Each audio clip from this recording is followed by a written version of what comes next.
Hi there, everyone. Meteorologist Robert Spetta here with you on today, the 13th of October, 2013, and the tropics in the Western Pacific are just absolutely on fire today. We have two full-blown typhoons. We have Nari here in the South China Sea after impacting the Philippines on Friday and the Saturday.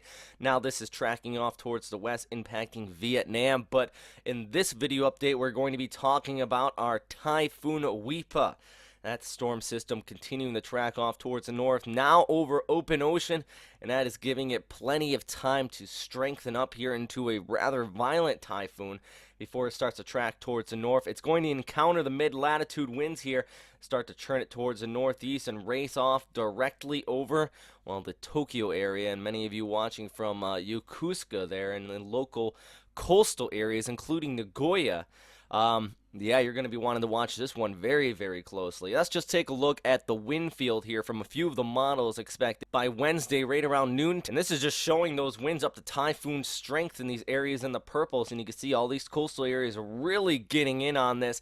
Also, we're going to be seeing a tremendous amount of rainfall. Do expect the bulk of the precipitation to be on the northern periphery of this storm system because it is starting to get wrapped up with those mid-latitude winds. So if we just pull up the MSL here for the same exact time period, you can see extending from Tokyo all the way down there towards the southwest. We're looking at these areas where you could be seeing over 3 inches in just a 6-hour period. And if we compare up these model outlooks, that was the ECMWF GFS, a very, very similar output, just clipping the coastal areas here.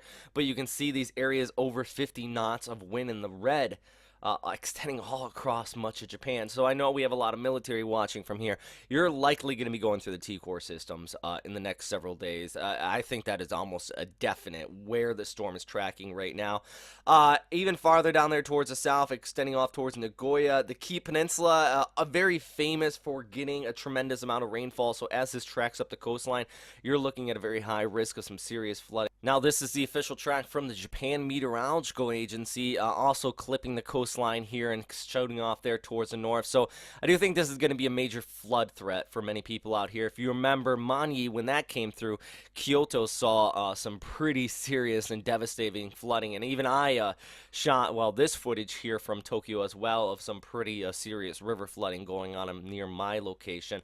Plus, Manyi brought these just absolutely massive waves right near the coastal area. And I think this is going to be a very similar outcome as that storm system, but a big key difference is that this one is looking, well, much more organized and stronger than that. And for those with the U.S. military, this is a very similar track as JMA, but they keep it off the coastline, but see how far those tropical storm strength winds do extend out, so you could be seeing that right near the coast. Now, I know somebody's going to ask me, so I'm going to touch on it. Fukushima Daiichi, farther off there towards the north. Notice how I say Fukushima Daiichi, not Fukushima. Biggest pet peeve of mine is when people just say Fukushima. Anyways, this is going to race by there, and the good news is by the time this gets off there towards northern Japan, it's going to be moving at a fairly fast clip, but coastal areas very well could be seeing, well, these tropical storm and possibly even typhoon strength winds.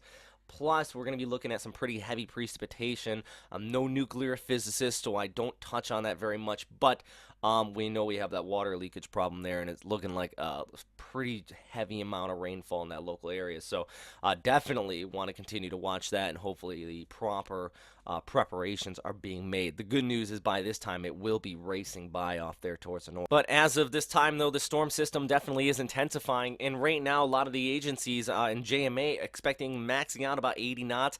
I think it could get stronger than that. We're already seeing a pretty defined eye. There's plenty of room for this storm system to grow as it tracks off there towards the north. You can just see here in the microwave imagery that eye wall already forming up here, and all that moisture streaming in from the south. So with that said, once it tracks off towards the north, we likely will not have a full-blown tropical system on our hand once it nears Tokyo. It's going to be more extratropical, but that doesn't mean it is going to be a weak storm by any means. So please continue to stay with us here at westernpacificweather.com. If you are in any of these areas, though, just make the proper preparations ahead of this storm. Take in any loose items outside. I know I have laundry hanging outside. That's going to be the first thing to come in.